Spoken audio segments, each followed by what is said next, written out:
Hi friends, ഇന്ന് ഞാൻ നിങ്ങൾക്ക് മദ്രാസി സിനിമയുടെ കഥ പറഞ്ഞുതരാം. അതിനാൽ വീഡിയോ അവസാനം വരെ കാണുക. ഞങ്ങളുടെ ചാനൽ ആദ്യമായി കാണുകയാണെങ്കിൽ ദയവായി സബ്സ്ക്രൈബ് ചെയ്യുകയും ലൈക്ക് ചെയ്യുകയും ചെയ്യുക. ഒരു അഭ്യർത്ഥനയുണ്ട്, നിങ്ങൾക്ക് ഈ കഥ കേൾക്കാൻ താല്പര്യമില്ലെങ്കിൽ ഇത് ഒഴിവാക്കാം, കാരണം ഇതിൽ സ്പോയിലറുകൾ ഉണ്ടായിരിക്കും. അതിനാൽ നിങ്ങൾക്ക് ഈ കഥ ഒഴിവാക്കാം. ഇനി വൈകിക്കാതെ നമുക്ക് കഥയിലേക്ക് പോകാം. സിനിമയുടെ തുടക്കത്തിൽ നാഷണൽ ഇന്റലിജൻസ് ഏജൻസി നടത്തുന്ന പ്രേമിനെയും അദ്ദേഹത്തിന്റെ മകൻ സന്ദീപിനെയും കാണിച്ചു. അവർക്ക് ഒരു ഞെട്ടിക്കുന്ന വിവരം കിട്ടിയിരുന്നു. യഥാർത്ഥത്തിൽ വടക്കേ ഇന്ത്യയിൽ നിന്ന് തെക്കേ ഇന്ത്യയിലേക്കും തമിഴ്നാട്ടിലേക്കും അനധികൃതമായി ആയുധങ്ങൾ കടത്തുന്നുണ്ടായിരുന്നു. അതിനാൽ പ്രേം അവരെ എങ്ങനെയെങ്കിലും തടയാൻ ആഗ്രഹിച്ചു. അവർ ആയുധങ്ങൾ തമിഴ്നാട്ടിലേക്ക് കൊണ്ടുവന്ന് ആളുകൾക്ക് വിൽക്കാൻ പദ്ധതിയിട്ടിരുന്നു. അങ്ങനെ ചെയ്താൽ എല്ലാവരുടെയും കൈകളിൽ തോക്കുകൾ ഉണ്ടാകും. അതിനാൽ പലർക്കും ജീവൻ നഷ്ടപ്പെട്ടേക്കാം. അതുകൊണ്ടാണ് തമിഴ്നാട്ടിലേക്ക് തോക്കുകൾ വരുന്നത് എങ്ങനെയെങ്കിലും തടയാൻ അദ്ദേഹം ആഗ്രഹിച്ചത്. ഒരു പ്രത്യേക ടീമുമായി ചേർന്ന് അവർ ടോൾ ഗേറ്റിനടുത്ത് പോയി അവർ കൊണ്ടുവരുന്ന ട്രക്കുകൾക്കായി കാത്തിരുന്നു. പ്രേമിന്റെ ടീം സാധാരണ വേഷത്തിൽ ടോൾ ഗേറ്റിൽ നിർത്തിയിട്ടിരുന്ന എല്ലാ വാഹനങ്ങളും രഹസ്യമായി പരിശോധിച്ചു.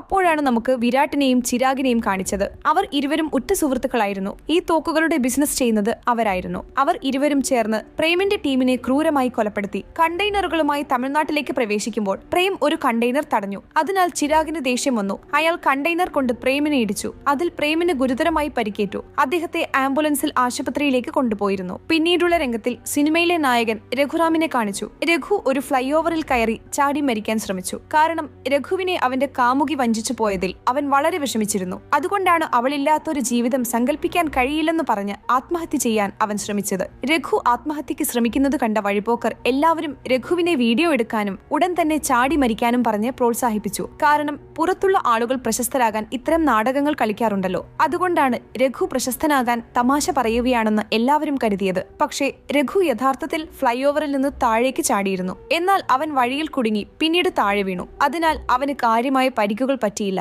അവിടെ ഉണ്ടായിരുന്നവർ വന്ന ആംബുലൻസ് തടഞ്ഞ് അതിൽ കയറ്റി അയച്ചു. യഥാർത്ഥത്തിൽ അതേ ആംബുലൻസിലാണ് പ്രേമും ഉണ്ടായിരുന്നത്. അങ്ങനെ അവർ ഇരുവരും ആദ്യമായി ആംബുലൻസിൽ വെച്ച് കണ്ടുമുട്ടി. പ്രേം ആശുപത്രിയിലെത്തിയ ഉടൻ ഡോക്ടറോട് തന്നെ എങ്ങനെയെങ്കിലും രക്ഷിക്കണമെന്ന് അഭ്യർത്ഥിച്ചു. രഘുവും ഡോക്ടറോട് തന്നെ എങ്ങനെയെങ്കിലും കൊല്ലാൻ അപേക്ഷിച്ചു. കാരണം ഫ്ലൈ ഓവറിൽ നിന്ന് ചാടിയിട്ടും അവൻ മരിച്ചിരുന്നില്ല. അതിനാൽ അവൻ മരണത്തിനായി കാത്തിരുന്നു. രഘു അങ്ങനെ പറഞ്ഞപ്പോൾ പ്രേം ഞെട്ടിപ്പോയി. ഇവന് വട്ടായോ? എല്ലാവരും ജീവിക്കാൻ ആഗ്രഹിക്കുമ്പോൾ ഇവൻ എന്തിനാണ് മരിക്കാൻ ആഗ്രഹിക്കുന്നത് എന്ന് ചിന്തിച്ചു. അതിനുശേഷം ഡോക്ടർ അവർ ഇരുവരെയും രക്ഷിച്ചു. അടുത്ത ദിവസം രാവിലെ രഘു പ്രേമിനോട് സംസാരിക്കാൻ പോയി. പക്ഷേ പ്രേം രഘു സംസാരിക്കുന്നത് കേൾക്കാൻ കൂട്ടാക്കിയില്ല. യഥാർത്ഥത്തിൽ രഘു അവന്റെ കാമുകിയെക്കുറിച്ച് പ്രേമിനോട് പറയാൻ ആഗ്രഹിച്ചിരുന്നു. പക്ഷേ പ്രേം അവന്റെ കഥ കേൾക്കാൻ കൂട്ടാക്കിയില്ല. മറുവശത്ത് വിരാട്ട് കണ്ടെയ്നറുകൾ ഒരു ഗ്യാസ് സിലിണ്ടർ ഫാക്ടറിയിൽ വെച്ചു. യഥാർത്ഥത്തിൽ ആ ഫാക്ടറി ഒരു രാഷ്ട്രീയക്കാരന്റേതായതുകൊണ്ട് ആർക്കും വിരാട്ടിനെ ഒന്നും ചെയ്യാൻ കഴിഞ്ഞിരുന്നില്ല. കൂടാതെ ആ ഫാക്ടറിയിൽ റെയ്ഡ് നടത്താൻ പ്രേമിന് കോടതിയുടെ ഉത്തരവ് ആവശ്യമായിരുന്നു. അത് കിട്ടാൻ പ്രേമിന്റെ ടീമിന് ഒരാഴ്ചയെടുത്തു. ഈ ഒരാഴ്ച സമയത്തിനുള്ളിൽ വിരാട്ടിന്റെ ആളുകൾക്ക് തമിഴ്നാട് മുഴുവൻ ആയുധങ്ങൾ വിതരണം ചെയ്യാൻ സാധ്യതയുണ്ടായിരുന്നു. അതിനാൽ എങ്ങനെയെങ്കിലും വേഗത്തിൽ ഒരു വഴി കണ്ടെത്തണമെന്ന് പ്രേം ആഗ്രഹിച്ചു. അപ്പോഴാണ് പ്രേമിന്റെ ഹെഡ് ഓഫീസർ അദ്ദേഹത്തെ വിളിച്ച് മുന്നറിയിപ്പ് നൽകിയത്. നോക്കൂ പ്രേം, നിങ്ങൾ നടത്തിയ ഈ ഓപ്പറേഷൻ കാരണം പല ഓഫീസർമാരും കൊല്ലപ്പെട്ടു. പൊതുജനത്തിനും വലിയ പരിക്കുകൾ പറ്റി. അതുകൊണ്ട് ഇനി ഒരു ജീവൻ പോലും നഷ്ടപ്പെടരുത്. ഒരു ജീവൻ പോലും നഷ്ടപ്പെടാതെ നിങ്ങൾ എന്ത് ചെയ്യാനാണോ ആഗ്രഹിക്കുന്നത് അത് ചെയ്യുക എന്ന് അദ്ദേഹം പറഞ്ഞു. അദ്ദേഹത്തിന്റെ ഈ നിയന്ത്രണങ്ങൾ കേട്ടപ്പോൾ പ്രേമിന് എന്ത് ചെയ്യണമെന്ന് മനസ്സിലായില്ല. അപ്പോഴാണ് രഘു കെട്ടിടത്തിൽ നിന്ന് ചാടി മരിക്കാൻ ശ്രമിച്ചത്. പക്ഷെ ചില വയറുകളിൽ കുടുങ്ങി അവൻ പ്രേമിന്റെ മുന്നിൽ വന്നു നിന്നു. രഘു പ്രേമിനോട് സഹായം ചോദിച്ചു. സർ, എന്നെ ഇവിടെ നിന്ന് തള്ളി താഴെയിട്ട് കൊല്ലുമോ എന്ന് ചോദിച്ചപ്പോൾ പ്രേം രഘുവിനെ ശരിക്കും ഒരു ഭ്രാന്തനായി കണ്ട് നടന്നുപോയി. അതിനുശേഷം ആശുപത്രി ജീവനക്കാർ വന്ന് രഘുവിനെ വീണ്ടും രക്ഷിച്ചു. അടുത്ത ദിവസം രഘു ഡിസ്ചാർജ് ചെയ്ത് പോകാൻ നേരം പ്രേമിന്റെ അടുത്ത് ചെന്ന് ബൈ പറഞ്ഞു. പ്രേം രഘുവിനോട് സംസാരിച്ചു. ഡാ രഘു, ഇനി പുറത്തേക്ക് പോകുമ്പോൾ നീ എപ്പോഴാണ് മരിക്കുക എന്ന് ചോദിച്ചപ്പോൾ സർ, എനിക്കൊരു ചെറിയ ജോലിയുണ്ട്. ആ ജോലി കഴിഞ്ഞ് 2 മണിക്കൂറിനുള്ളിൽ ഞാൻ വീണ്ടും ആത്മഹത്യ ചെയ്ത് മരിക്കും എന്ന് പറഞ്ഞു. അത് കേട്ടപ്പോൾ പ്രേമിനൊരു ആശയം തോന്നി. രഘുവിന് മരണത്തെ ഭയമില്ല. അവൻ ശരിക്കും മരിക്കാൻ തയ്യാറായതുകൊണ്ട് പ്രേം അവന്റെ ദൗത്യത്തിനായി രഘുവിനെ ഉപയോഗിക്കാൻ തീരുമാനിച്ചു. അതിനാൽ രഘുവിനോട് 2 ദിവസത്തിന് ശേഷം മരിക്കാൻ പറഞ്ഞു. പക്ഷേ രഘുവിന് 2 ദിവസം വരെ മരിക്കാതിരിക്കാൻ കഴിയില്ലെന്ന് പറഞ്ഞു. അവൻ തീർച്ചയായും ഇന്ന് തന്നെ മരിക്കാൻ ആഗ്രഹിച്ചു. പ്രേം രഘു പറഞ്ഞത് സമ്മതിച്ചു. നോക്കൂ രഘു, ഞാൻ നിനക്കൊരു ജോലി തരാം. ആ ജോലിയിൽ നിങ്ങൾക്ക് എപ്പോൾ വേണമെങ്കിലും മരിക്കാമെന്ന് പറഞ്ഞു. അത് കേട്ടപ്പോൾ രഘു വളരെ സന്തോഷത്തിലായി. പ്രേം പറഞ്ഞത് ചെയ്യാൻ അവൻ തയ്യാറായിരുന്നു. മറുവശത്ത് വിരാട്ട് 100 തോക്കുകൾ ലോക്കൽ ഗുണ്ടാ സംഘങ്ങൾക്കും വഴക്കിടുന്നവർക്കും സൗജന്യമായി നൽകി. അത് കാരണം ആളുകൾ അവർക്ക് ഇഷ്ടമല്ലാത്തവരെ കൊലപ്പെടുത്തി പ്രതികാരം തീർത്തു. അങ്ങനെ വിരാട്ട് തോക്കുകൾ സൗജന്യമായി നൽകിയത് തമിഴ്നാട് മുഴുവൻ അറിഞ്ഞു. കൂടാതെ വിരാട്ട് കൊണ്ടുവന്ന എല്ലാ ആയുധങ്ങളും തമിഴ്നാട് മുഴുവൻ വിതരണം ചെയ്യാൻ അവൻ ആഗ്രഹിച്ചു. ഇവിടെ പ്രേം രഘുവിനെ ഒരു സ്കൂളിന്റെ അടുത്തേക്ക് കൊണ്ടുപോയി. അവിടെ ഒരു സ്കൂൾ വിദ്യാർത്ഥി അവന്റെ അച്ഛന്റെ തോക്കുമായി വന്ന് സ്കൂളിലെ കുട്ടികളെ ഭീഷണിപ്പെടുത്തി. കാരണം എല്ലാ ദിവസവും ആ കുട്ടിയെ അവന്റെ കൂട്ടുകാർ കളിയാക്കാറുണ്ടായിരുന്നു. അതിനാൽ അവന് ദേഷ്യം വന്നു. തോക്കെടുത്ത് വെടിവെക്കുമെന്ന് ഭീഷണിപ്പെടുത്തി. ഇതൊക്കെ കണ്ട രഘു ആരെയും ഭയപ്പെടാതെ ആ കുട്ടിയുടെ അടുത്തേക്ക് ചെന്ന് അത് യഥാർത്ഥ തോക്കല്ല, ഡമ്മി തോക്കാണ്, വേണമെങ്കിൽ എന്നെ വെടിവെക്കെന്ന് ചോദിച്ചു. ആ കുട്ടി വളരെ ഭയന്ന് രഘുവിനെ ശരിക്കും വെടിവെച്ചു. രഘുവിനെ 2 വെടിയുണ്ടകൾ കൊണ്ടു. അവനെ വീണ്ടും ആശുപത്രിയിലേക്ക് കൊണ്ടുപോയിരുന്നു. പിന്നീട് രഘുവിന്റെ ഭൂതകാലം കാണിച്ചു. അതിൽ ഈ സിനിമയിലെ നായിക മാലതിയെ കാണിച്ചു. മാലതി കൂട്ടുകാരുമായി ചേർന്ന് റോഡിൽ പാട്ടുകൾ പാടുമ്പോൾ ചില ഗുണ്ടകൾ ഒരു അങ്കിളിനെ അടിക്കുകയായിരുന്നു. മാലതി ആ അങ്കിളിനെ രക്ഷിക്കാൻ ശ്രമിച്ചു. പക്ഷേ ഗുണ്ടകൾ കൂടുതലുണ്ടായിരുന്നതുകൊണ്ട് അവൾ നിശബ്ദയായി നിന്നു. അപ്പോഴാണ് രഘു അവിടെ വന്ന് ആ അങ്കിളിനെ നോക്കി എന്റെ അച്ഛനെയാണോ നിങ്ങൾ അടിച്ചത് എന്ന് ചോദിച്ച് ഗുണ്ടകളെ ക്രൂരമായി മർദ്ദിച്ചു. മാലതി ഒരു കുപ്പിയെടുത്ത് ഒരു ഗുണ്ടയെ അടിക്കാൻ ശ്രമിച്ചു. പക്ഷേ ആ കുപ്പി രഘുവിന്റെ ദേഹത്ത് തട്ടി. അങ്ങനെ അവർ ഇരുവരും ആദ്യമായി കണ്ടുമുട്ടി. അടുത്ത ദിവസം രഘു ഒരു ദന്തരോഗ വിദഗ്ധന്റെ അടുത്ത് പോയി. അവിടെ രഘുവിന് മാലതിയെ വീണ്ടും കണ്ടു. മാലതി രഘുവിന്റെ പല്ലുകൾ പരിശോധിച്ച് ചൂടുള്ളതും തണുത്തതുമായ സാധനങ്ങൾ കഴിക്കരുതെന്ന് പറഞ്ഞു. പക്ഷേ രഘു മാലതി പറഞ്ഞത് മറന്ന് ചൂടുള്ള ചായ കുടിക്കാൻ തുടങ്ങി. ഇതൊക്കെ കണ്ട മാലതി രഘുവിന്റെ അടുത്തേക്ക് ചെന്ന്, ഓ രഘു, ഞാൻ നിന്നോട് എന്തു പറഞ്ഞു? എന്തിനാണ് നീ വീണ്ടും ചൂടുള്ള സാധനങ്ങൾ കഴിക്കുന്നത്? നീ അങ്ങനെ ചെയ്താൽ എന്റെ മാർക്കുകൾ കുറയും എന്ന് പറഞ്ഞു. കാരണം മാലതി ഒരു ദന്തരോഗ വിദഗ്ധയായി ഇന്റേൺഷിപ്പ് ചെയ്യുകയായിരുന്നു. അതിനാൽ അവന്റെ പല്ല് ശരിയായില്ലെങ്കിൽ അവളുടെ മാർക്കുകൾ കുറയും. അതുകൊണ്ടാണ് അവൾ രഘുവിനെ നിരീക്ഷിച്ചത്. അങ്ങനെ അവർ ഇരുവരും എല്ലാ ദിവസവും കണ്ടുമുട്ടി സന്തോഷത്തോടെ സമയം ചെലവഴിച്ചു. കുറച്ച് ദിവസങ്ങൾക്ക് ശേഷം രഘു മാലതിയെ കാണാൻ ആശുപത്രിയിലേക്ക് പോയി. കുറച്ചു സമയത്തിന് ശേഷം ബസ് അപകടത്തിൽപ്പെട്ട രോഗികൾ അതേ ആശുപത്രിയിലേക്ക് വന്നു. അവരെ കണ്ടപ്പോൾ രഘു വളരെ ഭയപ്പെട്ടു. എല്ലാവരോടും സംസാരിക്കുകയും ഡോക്ടറുടെ അടുത്തേക്ക് കൊണ്ടുപോയി ചികിത്സ നൽകുകയും ചെയ്തു. അവിടെ ഒരു ആന്റിക്ക് ഗുരുതരമായ പരിക്കുകൾ പറ്റിയിരിക്കുന്നത് കണ്ടപ്പോൾ അവൻ അവരെ അമ്മേ എന്ന് വിളിച്ചു കരഞ്ഞു. അതിനുശേഷം അവിടെ എത്ര രോഗികൾ ഉണ്ടായിരുന്നു അവരുടെ എല്ലാം അടുത്തേക്ക് ചെന്ന് അവരെ സ്വന്തം കുടുംബമായി കണ്ട് എല്ലാവരെയും സഹായിച്ചു. ഇതൊക്കെ കണ്ട മാലതിക്കൊന്നും മനസ്സിലായില്ല. അവൾ ഉടൻ തന്നെ രഘു രക്ഷിച്ച അങ്കിളിന്റെ അടുത്തേക്ക് ചെന്ന് രഘുവിനെ കുറിച്ച് ചോദിച്ചു. അങ്കിൾ, രഘു നിങ്ങളുടെ മകനാണോ എന്ന് ചോദിച്ചപ്പോൾ ഇല്ല മോളെ, അവൻ എന്റെ മകനല്ല. അന്ന് ഗുണ്ടകളിൽ നിന്ന് എന്നെ രക്ഷിച്ചതുകൊണ്ട് ഞാൻ അവനോടൊപ്പം ആശുപത്രിയിലേക്ക് പോയി. അവൻ എന്നെ ആശുപത്രിയിൽ പ്രവേശിപ്പിക്കുകയും ബില്ല് മുഴുവൻ അടയ്ക്കുകയും ചെയ്തു. അതിലപ്പുറം എനിക്ക് രഘുവിനെ കുറിച്ച് ഒന്നും അറിയില്ല എന്ന് അദ്ദേഹം പറഞ്ഞു. അത് കേട്ടപ്പോൾ മാലതി ഞെട്ടിപ്പോയി. അവൾ ഉടൻ തന്നെ രഘുവിനെ ചികിത്സിച്ച ഡോക്ടറുടെ അടുത്തേക്ക് ചെന്ന് രഘുവിനെ കുറിച്ച് ചോദിച്ചു. ഡോക്ടർ രഘുവിനെ കുറിച്ച് പറയാൻ തുടങ്ങി. യഥാർത്ഥത്തിൽ രഘു 16 വർഷമായി ഡോക്ടറുടെ അടുത്ത് ചികിത്സയിലായിരുന്നു. രഘു ചെറുപ്പത്തിൽ തന്നെ അവന്റെ കുടുംബത്തെ നഷ്ടപ്പെട്ടിരുന്നു. ഒരു ദിവസം രഘു അവന്റെ കുടുംബത്തോടൊപ്പം പുറത്തു പോയപ്പോൾ ഒരു തീപിടുത്തമുണ്ടായി. അവന്റെ കുടുംബം മുഴുവൻ മരിച്ചു. രഘുവിന്റെ കൺമുന്നിൽ അവന്റെ കുടുംബം തീപിടുത്തത്തിൽ മരിച്ചതുകൊണ്ട് അവൻ മാനസികമായി തകർന്നു പോയിരുന്നു. അതുകൊണ്ടാണ് ആരെങ്കിലും അപകടത്തിൽപ്പെട്ടാൽ അവരെ സ്വന്തം കുടുംബമായി കരുതി എല്ലാവരെയും സഹായിച്ചത്. രഘുവിനെ കുറിച്ച് അറിഞ്ഞപ്പോൾ മാളവിക്ക് അവനോട് നല്ല മതിപ്പ് തോന്നി. അടുത്ത ദിവസം രഘു ജോലി ചെയ്യുന്ന ഓഫീസിൽ ഒരു ഭൂകമ്പമുണ്ടായി. എല്ലാവരും ഓഫീസിൽ നിന്ന് പുറത്തേക്ക് വന്ന് അവരുടെ മാതാപിതാക്കളെ വിളിച്ച് നടന്നതെല്ലാം പറഞ്ഞു. രഘുവും അവന്റെ അമ്മയെ വിളിച്ച്, അമ്മേ, എനിക്കൊന്നും പറ്റിയില്ല, ഞാൻ സുഖമായിരിക്കുന്നു എന്ന് പറഞ്ഞു. യഥാർത്ഥത്തിൽ രഘു സംസാരിക്കുമ്പോൾ സിഗ്നൽ ജാമായി. അതിനാൽ ആരുടെയും ഫോണിൽ സിഗ്നൽ ഇല്ലായിരുന്നു. അതുകൊണ്ട് എല്ലാവരും രഘുവിനെ കളിയാക്കാൻ തുടങ്ങി. കാരണം രഘുവിന് അച്ഛനും അമ്മയുമില്ലെന്ന് അവർക്കെല്ലാം അറിയാമായിരുന്നു. എന്നിട്ടും രഘു അവർ ഉള്ളതായി സങ്കല്പിച്ച് വിളിച്ച് സംസാരിക്കുന്നത് കൊണ്ട് അവർ രഘുവിനെ കളിയാക്കി. അപ്പോഴാണ് മാളതി അവിടെ വന്ന്, നിനക്ക് ആരുമില്ലെങ്കിൽ എന്ത്, ഞാനുണ്ടല്ലോ രഘു എന്ന് പറഞ്ഞ് അവനെ കൂട്ടിക്കൊണ്ടുപോയി. അങ്ങനെ അവർ ഇരുവരും പ്രണയിക്കാൻ തുടങ്ങി. രഘു നേരത്തെ തന്നെ അവളോട് പറഞ്ഞു, നോക്കൂ മാളതി, ഞാൻ 16 വർഷമായി ഒരു മാനസികാരോഗ്യ ആശുപത്രിയിലായിരുന്നു. എന്നിട്ടും നിനക്കെന്നെ ഇഷ്ടമാണോ എന്ന് ചോദിച്ചു. അതെ, നിങ്ങൾ എങ്ങനെയാണെങ്കിലും എനിക്കിഷ്ടമാണ് എന്നവൾ പറഞ്ഞു. അത് കേട്ടപ്പോൾ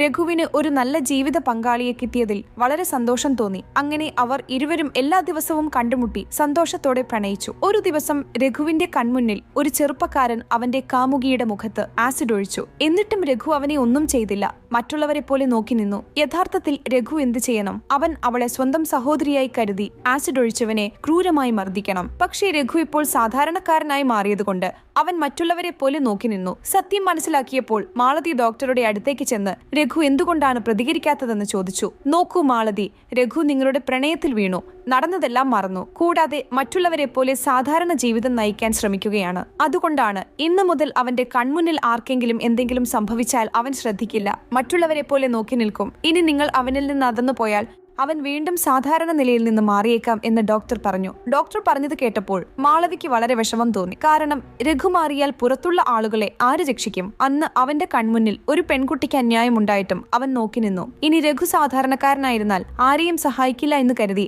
അവൾ രഘുവിനെ ഉപേക്ഷിച്ചു പോയി. അതുകൊണ്ടാണ് മാളതി ഉപേക്ഷിച്ചു പോയതിൽ രഘു മരിക്കാൻ ആഗ്രഹിച്ചത്. ഇപ്പോൾ രഘു വീണ്ടും മരിക്കാൻ തയ്യാറായിരുന്നു. പ്രേം രഘുവിന്റെ അടുത്തേക്ക് ചെന്ന് ഫാക്ടറിയിലുള്ള ആയുധങ്ങളെക്കുറിച്ച് പറഞ്ഞു. ഫാക്ടറി സ്ഫോടനം നടത്താൻ അവനെ അയച്ചു. യഥാർത്ഥത്തിൽ അവർ സംസാരിച്ചതെല്ലാം പ്രേമിന്റെ ടീമിലെ ഒരു ഓഫീസർ ചിരാഗിനെ വിളിച്ച് നടന്നതെല്ലാം പറഞ്ഞു. സത്യം മനസ്സിലാക്കിയ ചിരാഗ് അവന്റെ ടീമിലുള്ള രഹസ്യാന്വേഷകരെ കണ്ടെത്തി വെടിവെച്ച് കൊലപ്പെടുത്തി. കാരണം അവരായിരുന്നു ഇത്രയും കാലം പ്രേമിന് വിവരങ്ങൾ കൈമാറിയിരുന്നത്. പക്ഷേ ചിരാഗ് കൊലപ്പെടുത്തിയവരിൽ ഒരാൾ മാത്രമായിരുന്നു രഹസ്യാന്വേഷകൻ. മറ്റൊരു രഹസ്യാന്വേഷകൻ പ്രേമിനെ വിളിച്ച് ഫാക്ടറിയിൽ നടന്നതെല്ലാം പറഞ്ഞു. സർ, നിങ്ങളുടെ ടീമിലുള്ള ഒരാൾ വിരാട്ടിനെ വിളിച്ച് അവിടെ നടക്കുന്നതെല്ലാം പറയുന്നു. അതിനാൽ ആദ്യം ആരാണെന്ന് കണ്ടെത്തുക. കൂടാതെ നാളെ രാത്രി അവർ തോക്കുകൾ വിതരണം ചെയ്യാൻ പോകുന്നു. അതിനാൽ എത്രയും വേഗം എന്തെങ്കിലും ചെയ്യുക എന്ന് ചോദിച്ചു. ഉടൻ തന്നെ പ്രേം രഘുവിനെ ഒരു തൊഴിലാളിയെപ്പോലെ വേഷമിട്ട് ഫാക്ടറിയിലേക്ക് അയച്ചു. ഫാക്ടറിയിലുള്ള എല്ലാ തൊഴിലാളികളും ജോലി കഴിഞ്ഞ് വീട്ടിലേക്ക് പോയിരുന്നു. അതിനാൽ രഘു പോയി ഫാക്ടറി സ്ഫോടനം നടത്തി താനും മരിക്കാൻ ആഗ്രഹിച്ചു. പക്ഷേ ഫാക്ടറിക്കുള്ളിൽ വിരാട്ടിനെയും അവന്റെ ആളുകളെയും കണ്ടപ്പോൾ അവൻ അവരുമായി വഴക്കിട്ടു. മറുവശത്ത് മാളതി പ്രേമിന്റെ അടുത്തേക്ക് വന്ന് രഘുവിനെ കൂട്ടിക്കൊണ്ടു പോകുമെന്ന് പറഞ്ഞു. അത് കേട്ടപ്പോൾ പ്രേമിന് എന്ത് പറയണമെന്ന് മനസ്സിലായില്ല. കാരണം ഈ ദൗത്യം പരാജയപ്പെട്ടാൽ എല്ലാ തോക്കുകളും വിതരണം ചെയ്യപ്പെടും. അതിനാൽ പ്രേമിന് എന്ത് ചെയ്യണമെന്ന് മനസ്സിലായില്ല. അപ്പോഴാണ് രഘുവിരാട്ടിന്റെ മൊബൈലിൽ നിന്ന് പ്രേമിനെ വിളിച്ച് ഫാക്ടറിയിൽ നടന്നതെല്ലാം പറഞ്ഞ് ഇനി എന്ത് ചെയ്യണമെന്ന് ചോദിച്ചത്. പ്രേം കുറച്ചുനേരം ആലോചിച്ചിട്ട് ഉടൻ തന്നെ വിരാട്ടിനെ വെടിവെച്ച് കൊല്ലാൻ പറഞ്ഞു. പക്ഷെ ഒരു മനുഷ്യനെ കൊല്ലുന്നത് തെറ്റാണെന്ന് പറഞ്ഞ് രഘുവിന് വിരാട്ടിനെ കൊല്ലാൻ കഴിഞ്ഞില്ല. അപ്പോഴാണ് വിരാട്ടിന്റെ മൊബൈലിലേക്ക് ചിരാഗ് വിളിച്ച് വിരാട്ട് എവിടെയാണെന്ന് ചോദിച്ചത്. സർ, നിങ്ങൾ എനിക്ക് അറിയില്ല, നിങ്ങൾ പ്രേം സാറുമായി സംസാരിക്കുക എന്ന് പറഞ്ഞ് കോൺഫറൻസ് കാൾ ഇട്ടു. പ്രേം മാളതി വന്ന കാര്യം രഘുവിനോട് പറഞ്ഞു. വേഗം വിരാട്ടിനെ കൊന്ന് ഫാക്ടറി സ്ഫോടനം നടത്തി വരാൻ പറഞ്ഞു. മാളതി വന്നത് രഘുവിന് വിശ്വസിക്കാൻ കഴിഞ്ഞില്ല. ഉടൻ തന്നെ അവൻ പ്രേമിന്റെ ഫോൺ മാളതിക്ക് കൊടുത്ത് സംസാരിക്കാൻ പറഞ്ഞു. മാളതി സംസാരിച്ചു. നോക്കൂ രഘു, പ്രേം സർ നിന്നോട് എന്താണോ പറഞ്ഞത് ആ ജോലി പൂർത്തിയാക്കി തിരിച്ചു വരിക എന്ന് പറഞ്ഞു. ഇതൊക്കെ കേട്ട ചിരാഗ് രഘുവിന് മുന്നറിയിപ്പ് നൽകി. ഡാ രഘു, നീ ആരാണെന്ന് പോലും എനിക്കറിയില്ല.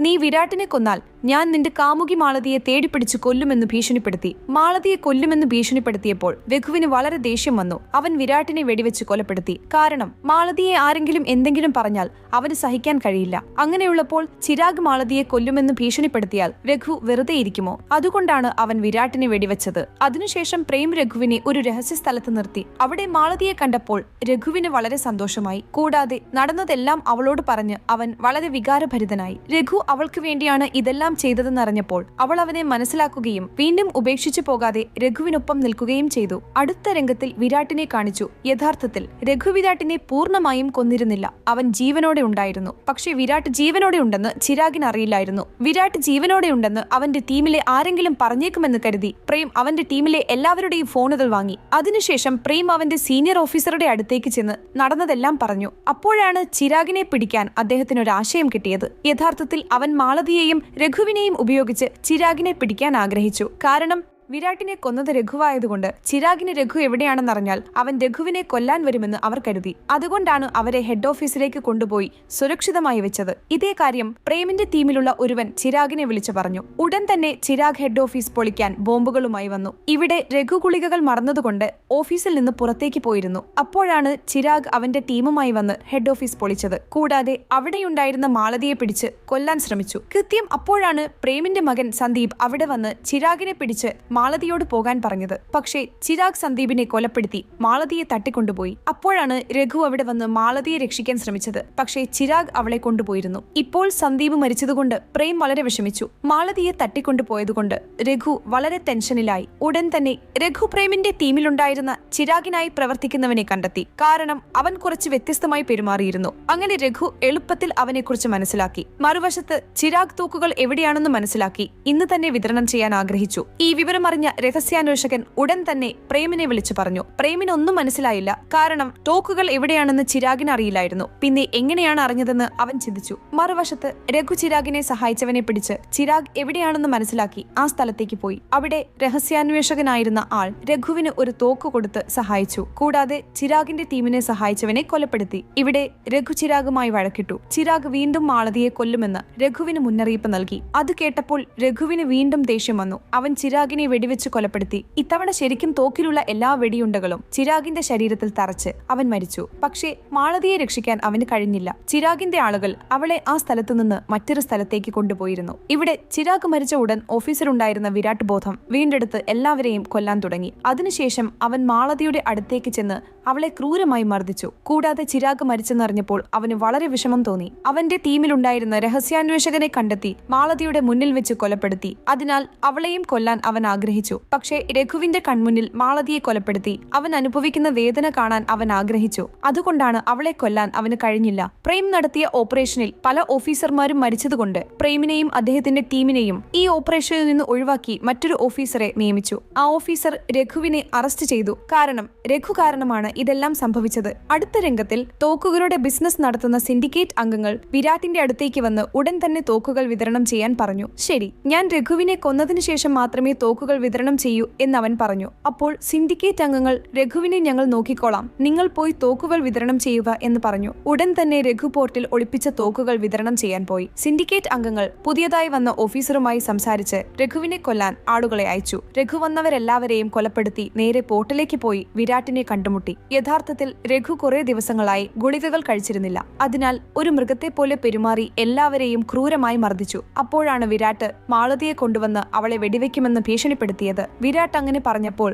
രഘുവിന് ദേഷ്യം വന്നു. അവൻ വിരാട്ടിന്റെ ആളുകളെ വളരെ ക്രൂരമായി മർദ്ദിച്ചു. പിന്നെ വിരാട്ട് അവന്റെ ശക്തി കാണിച്ചു. രഘുവിനെ ക്രൂരമായി അടിച്ചു താഴെയിട്ടു. കൂടാതെ മാലതിയെ കൊല്ലാൻ ശ്രമിച്ചു. അപ്പോഴാണ് അവൾ ഉറക്കെ അലറിയത്. രഘു വീണ്ടും ബോധം വീണ്ടെടുത്ത് വിരാട്ടുമായി വളരെ ശക്തമായി യുദ്ധം ചെയ്തു. അതിനുശേഷം തോക്കുകളുള്ള കണ്ടെയ്നറുകൾ അവൻ കടലിലെറിഞ്ഞു. വിരാട്ട് വീണ്ടും എഴുന്നേറ്റ് അവിടെയുണ്ടായിരുന്ന മാലതിയെ വെടിവെച്ചു. മാലതി ശരിക്കും മരിച്ചെന്ന് കരുതി രഘു വിരാട്ടിനെ ക്രൂരമായി കൊലപ്പെടുത്തി. അതിനുശേഷം അവൻ മാലതിയെ ആശുപത്രിയിലേക്ക് കൊണ്ടുപോയി. അവൾ സുരക്ഷിതയാണെന്ന് അറിഞ്ഞപ്പോൾ അവന് വളരെ സന്തോഷമായി. ശരി ഫ്രണ്ട്സ്, സിനിമ ഇവിടെ അവസാനിച്ചു.